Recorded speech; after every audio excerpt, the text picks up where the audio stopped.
Bom dia, igreja. Bom dia.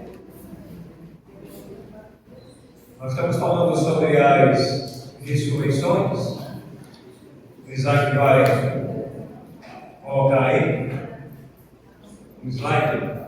Veja aí, Isaac, o slide da ressurreição. A última ressurreição que nós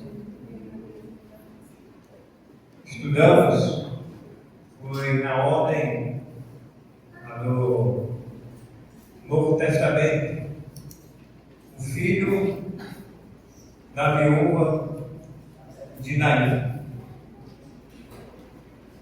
Foi a quarta ressurreição.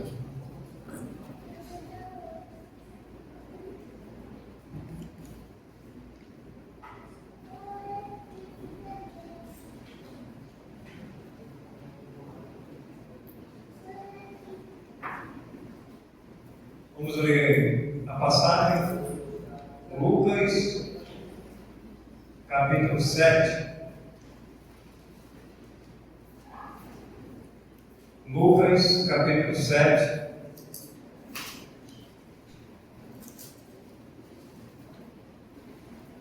Do 11 até o 17.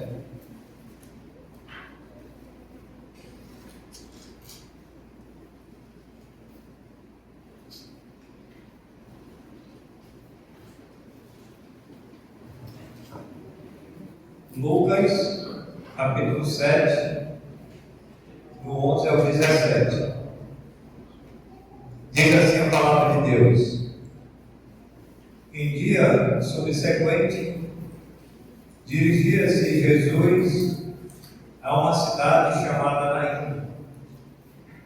Ia com ele o seu discípulo e numerosa multidão. Como se aproximasse da porta da cidade, e eis que saía o enterro do filho único de uma viúva, e grande multidão da cidade ia com ela. Vendo-a, o Senhor se compadeceu dela e lhe disse: não chores. Chegando-se, tomou o esquife e, parando os que conduziam, disse: jovem, eu te mando, levanta-te. Sentou-se o que estivera morto e passou a falar, e Jesus o restituiu à sua mãe. Todos ficaram possuídos de temor e glorificavam a Deus, dizendo: grande profeta se levantou entre nós, e Deus visitou o seu povo. Esta notícia a respeito dele divulgou-se por toda a Judéia e por toda a circunvizinhança. Vamos orar. Senhor, agradecemos por mais uma manhã. Abençoe a nossa EBD, abençoe todos os irmãos que já chegaram, aqueles que ainda não chegaram. Agora, diante do texto lido, pedimos que o Senhor abra o nosso entendimento para compreender e aplicar essas verdades em nossas vidas.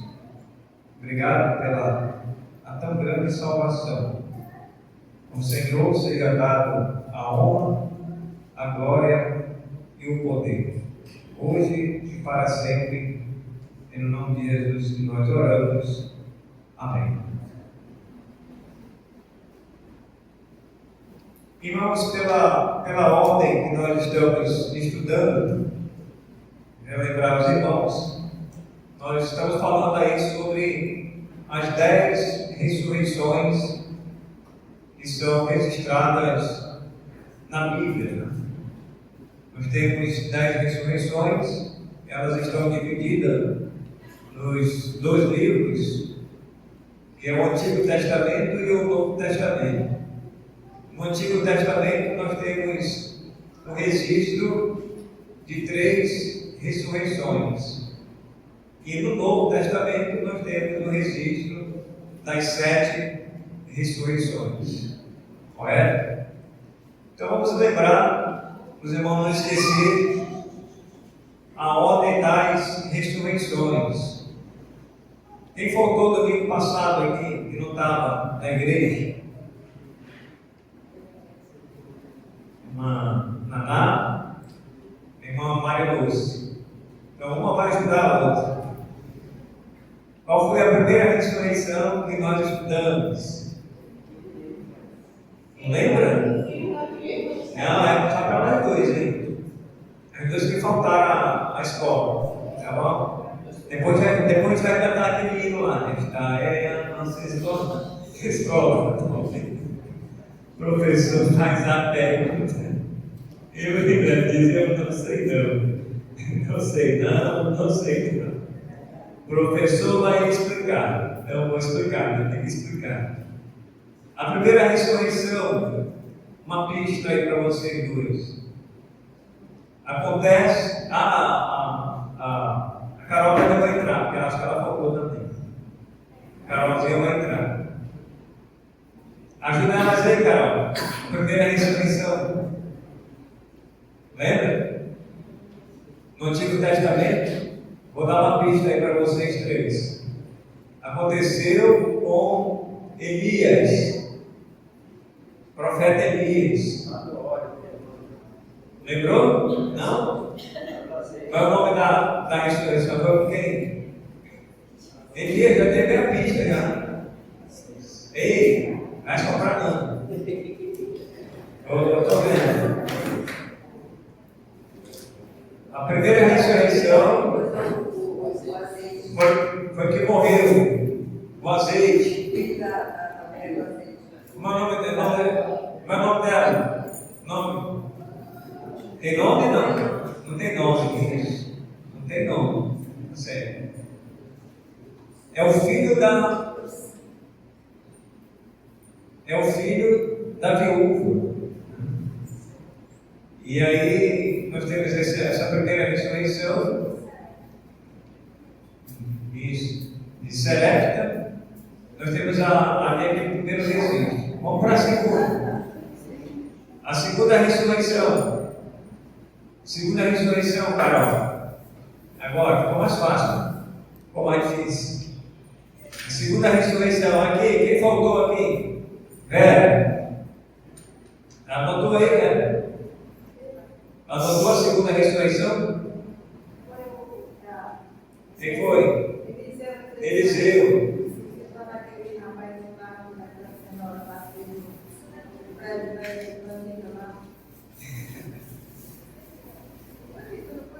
Mas como é que é? Eliseu ressuscitando o filho de Sulamita. Isso. Então foi a segunda ressurreição, né? Aquele rapazinho que estava lá no campo, aí ele disse: ai, a minha cabeça. Lembra?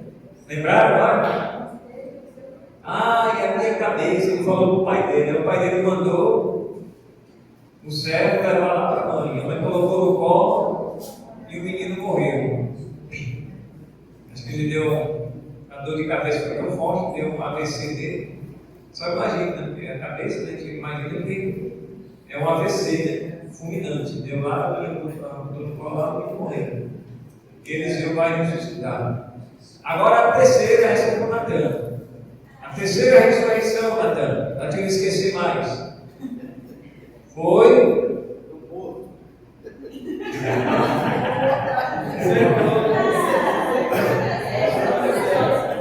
Estava na cova lá dos ossos dele. O homem que foi jogado na cova de quem?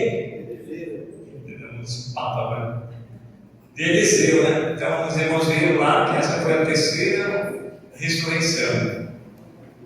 Eles estavam em guerra, eles viram um bando, né? E alguém ia sepultar lá aquele homem que eles jogaram, pegaram os ossos de Eliseu e ele ressuscitou, ele reviveu novamente. E a quarta, irmão, ressurreição na ordem cronológica, no Novo Testamento, a quarta, na ordem cronológica, E uma das primeiras, os irmãos entenderem, uma das primeiras, ou a primeira ressurreição, melhor dizendo, a primeira ressurreição do Novo Testamento é o filho da viúva de Naim. O filho da viúva de Naim. Irmãos, essas ressurreições que aconteceram tanto no Antigo Testamento como no Novo Testamento são provas, verídicas, são fatos relevantes e de grande importância para a igreja, porque nós, como igreja hoje, nós cremos tanto nessas ressurreições, como nós cremos na própria ressurreição do Filho de Deus. E a igreja, irmãos, ela tem essa esperança, e é uma esperança viva, de que um dia, todos aqueles que morreram, ou ainda vão morrer em Cristo, um dia eles também vão ressuscitar. Então a igreja, ela aguarda, como diz Paulo, com paciência a volta do Senhor. E Paulo falando lá para os Tessalonicenses, eles falam que aqueles que morreram em Cristo eles vão ser os primeiros a ressuscitar. Então a igreja, irmãos, ela tem esses fatos inegáveis registrados nas Escrituras, tanto no Antigo Testamento como no Novo Testamento. E são 10 ressurreições. Se nas Escrituras houvesse somente uma ressurreição, irmão, já era o suficiente para a gente acreditar e termos a esperança da ressurreição, tanto de nós, como daqueles que já morreram. Mas não, nós temos aí já 10 registros de ressurreições. Aqui então nós temos a primeira ressurreição registrada no Novo Testamento, o filho da viúva de Naim.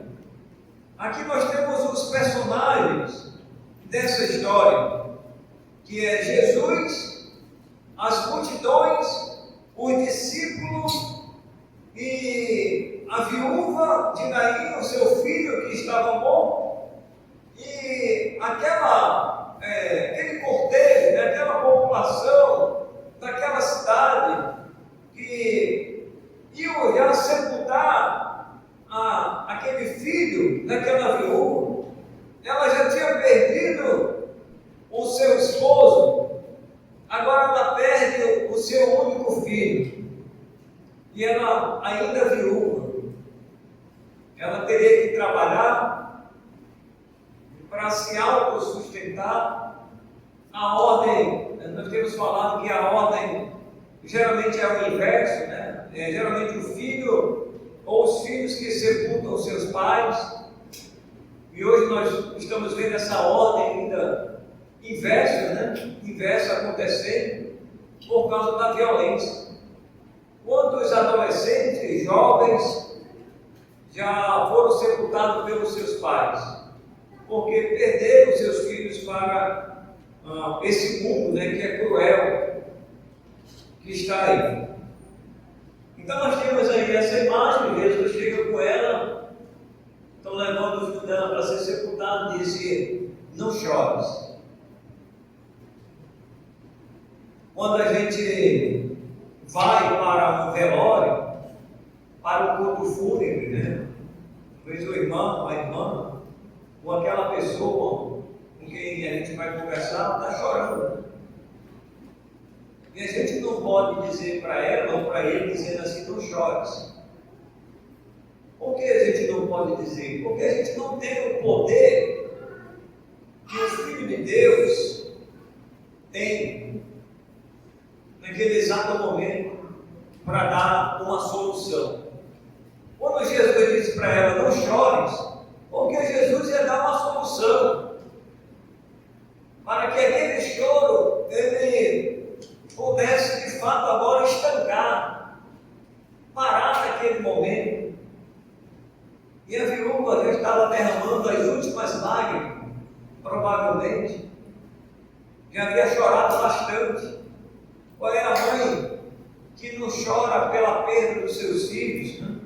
Toda mãe ela vai chorar pela perda daquele filho que gerou, criou e de repente prematuramente morre de uma forma tão, às vezes, tão cruel. Então Jesus sabia o que ele iria fazer. Jesus sabia, irmãos, qual era a solução para aquele exato momento ali.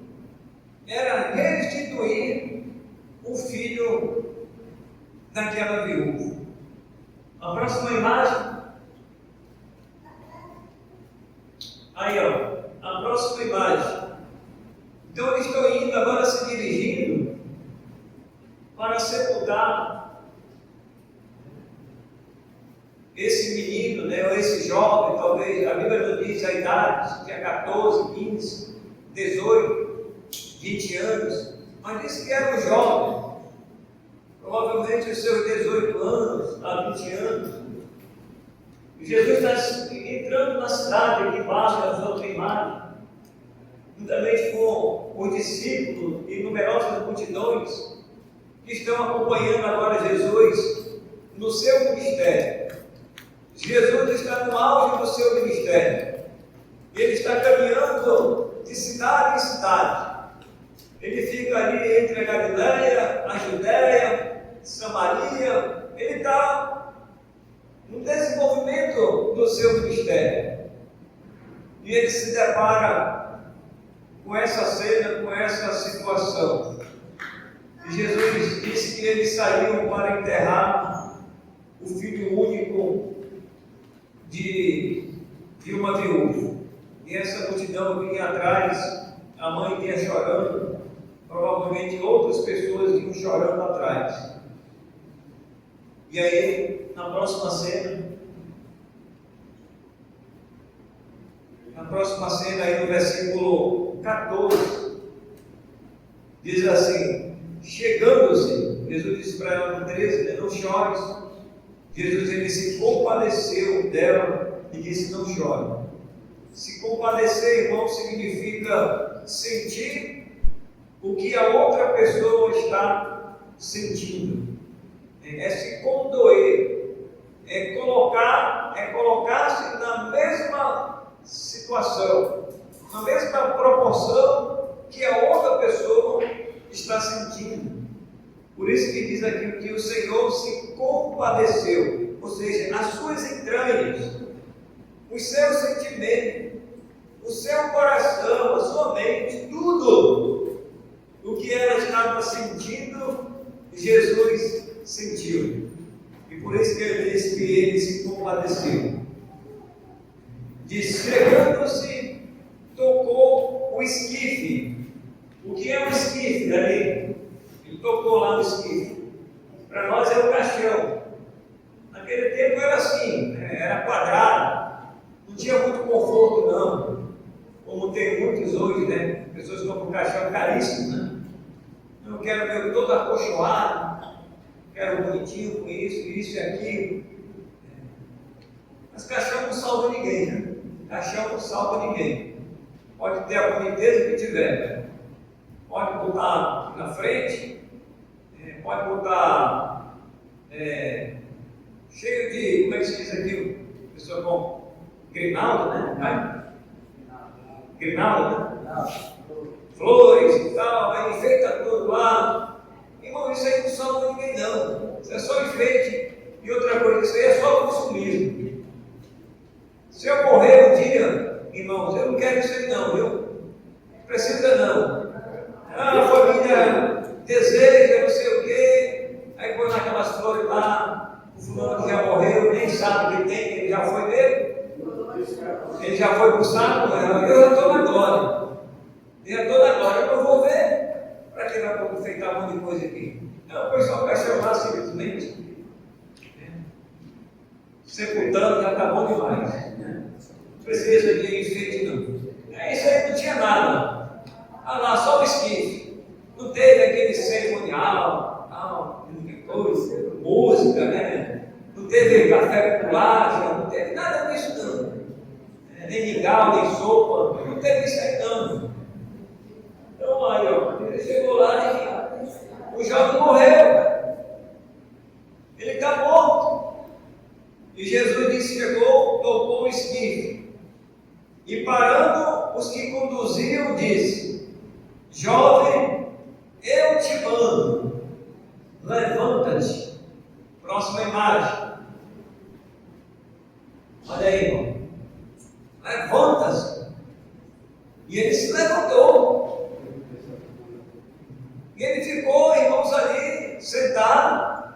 Se levantou e ficou vivo na cima. E as pessoas viram. Aí o texto dizendo aí no 15: sentou-se o que estivera morto e passou a falar.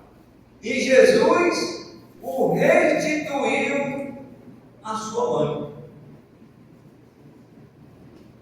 Olha aí a alegria da mãe que antes estava chorando. A tristeza dela, irmão, foi embora. A tristeza dela, o choro se apagou. A alegria voltou novamente. Aquela viúva, aquela mãe, que antes não tinha esperança que o seu filho voltasse a ter vida novamente. Porque quantos sepultamentos essa mulher já tinha presenciado, de jovens ou de adultos, antes da morte do seu próprio filho, que ela já havia presenciado, ou já tinha participado até mesmo do cortejo, até o sepultamento, e agora vai ser o seu filho. Mas a história, irmãos, ela vai ser diferente. Jesus não vai permitir que aquele sofrimento pudesse durar por muito tempo. Ele vai dar a solução. E a solução está aí. Jesus toca no esquife, manda parar. E ele fala, dizendo para o jovem: jovem, é ele que manda, né? Ele está falando aqui, irmão, de autoridade. Eu te digo, levanta-te. E o menino então passa a sentar, aquele que está morto. Jesus usa, irmãos, como Filho de Deus, do seu poder. Um dos atributos de Deus, qual é? É que Deus, irmãos, Ele é todo poderoso. Nada é impossível para Deus. Até mesmo a própria morte, que a humanidade está destinada, Jesus vai dar a solução. Exatamente aí.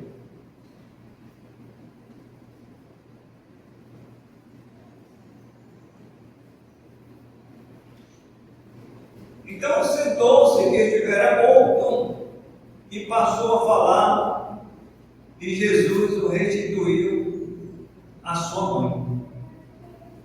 Imagine, irmãos, o que foi que ele falou para a mãe dele e para aqueles que estavam ali.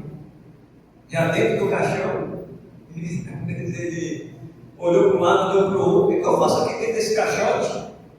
Me tire daqui. Vocês querem me enterrar, mas eu estou vivo. Jesus me trouxe a vida novamente. Ele me ressuscitou. Provavelmente ele logo saiu dali. Próxima imagem. Olha lá. Já saiu lá do caixote lá. Do caixão, do esquife. E agora está lá com a mãe, E diz aí o 16: todos ficaram possuídos de temor e glorificavam a Deus, dizendo: grande profeta se levantou entre nós, e Deus visitou o seu povo. Esta notícia a respeito dele divulgou-se por toda a Judéia e toda a circunvizinhança. Então, irmãos, a fama de Jesus, ela estava ganhando notoriedade, estava se espalhando. E um fato como esse, verídico, que aconteceu, se espalhou rapidamente. As pessoas começaram a divulgar. Jesus, ele não queria fama, ele não queria reconhecimento, ele não queria prestígio, ele não queria aplausos, ele não queria status, ele queria simplesmente, irmãos, fazer a vontade do Pai, a vontade de Deus. Aquilo que estava diante do seu alcance, Jesus, aquelas pessoas que às vezes o procuravam, e aquelas que nem o procuravam, ele mesmo se deparava com situações, às vezes, aos olhos humanos, seria impossível. Era possível, irmãos, então, para Deus. Então as pessoas ficaram assim alarmadas, ficaram assim, abismadas com esse acontecimento. Como é que alguém morre e aí aparece Jesus e ressuscita aquela pessoa? Porque muitos já haviam morrido e já haviam sido sepultados. Agora aparece Jesus no momento do sepultamento desse jovem. Jesus ressuscita esse jovem e as pessoas então passam a ficar admiradas, ficaram ali atemorizados com aquele acontecimento. Porque, irmãos, Jesus, ele é o próprio Deus, ele é o Filho de Deus encarnado. E Jesus fez, irmãos, o que nenhum outro homem pode fazer. A medicina, ela não pode ressuscitar quem já morreu. Você já ouviu aí alguma notícia de que o médico ressuscitou fulano? O que acontece, irmãos, é que as pessoas, não é que de fato elas morrem, ou morrem de fato, não. Há um ressuscitamento de alguém que está passando mal, está à beira da morte. É diferente da ressurreição, em que aquela pessoa sofreu um AVC, ou alguma coisa, deu um escudo na cabeça, ou parada respiratória, alguma coisa assim, a pessoa vai lá e faz o procedimento e a pessoa volta a ter vida novamente. Isso. Eu vi uma vez que um médico, não sei se foi um médico ou foi uma pessoa, e ele ressuscitou um passarinho. Não sei se vocês viram na internet.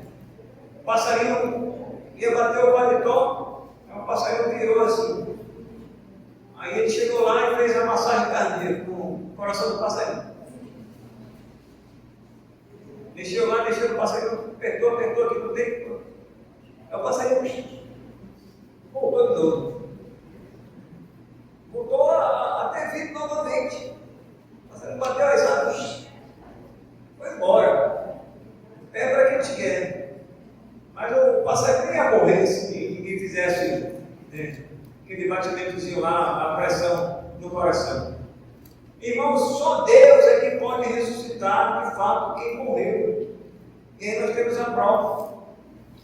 Nós temos a prova. Essa é a última imagem que tem outra. Aí, então Jesus entrega e nós temos então, esse é o final, né? É a última imagem. E a viúva, com certeza, está muito alegre, seu filho está em suas mãos e provavelmente ele viveu por muitos e muitos anos, então talvez, provavelmente foi ele que sepultou a sua mãe. Ele era muito mais novo do que ela. Geralmente são os filhos que sepultam seus pais, pela ordem da idade, né? Os pais vão morrer, quem vai sepultar vai ser os filhos. Provavelmente esse jovem, mais tarde, ele sepultou a sua mãe. E quando ele vai sepultar a sua mãe, talvez ele se lembrou da sua própria ressurreição. Cadê esse Jesus aqui para ressuscitar a minha mãe? Ele não estava mais lá. Mas certo que ambos morreram. Tanto o jovem como a sua própria mãe, esse que ressuscitou, ele voltou a morrer novamente. Todos os que ressuscitaram, uma única vez, voltaram a morrer novamente. Então, meus amados irmãos, que Deus nos abençoe e que os irmãos possam lembrar a ordem das ressurreições. No próximo domingo, se Deus nos permitir, nós vamos para a quinta ressurreição. A quinta ressurreição. Vamos lembrando aí, eu vou perguntar, hein? Vão anotando aí, se não anotar, vou perguntar. Olha, a primeira, a segunda, a terceira, a quarta e a quinta ressurreição. Quer? Sofia, Samuel, vocês são novos aí, hein? A cabecinha está toda zerada aí. O HD está novinho aí. E foi. Então vamos botar para funcionar aí, para gravar as coisas, né? Tá bom? Então vamos orar. Senhor, queremos agradecer pelo estudo da Tua Palavra. Obrigado porque a igreja, ela tem essa esperança e essa expectativa de que os nossos irmãos que já morreram em Cristo, na vida do Senhor, eles vão ser os primeiros a ressuscitar. E nós, os vivos, os que ficarmos, seremos também arrebatados, não ressuscitados, porque estaremos vivos e estaremos com o Senhor para sempre. Quando isso acontecer, meu Pai, a igreja estará para sempre com o Senhor. E agradecemos pela tão grande salvação. Perdoa os pecados que temos cometido diante da Tua santidade e nos ajude na nossa caminhada cristã. É o que te pedimos no nome de Jesus. Amém. Divisão das classes.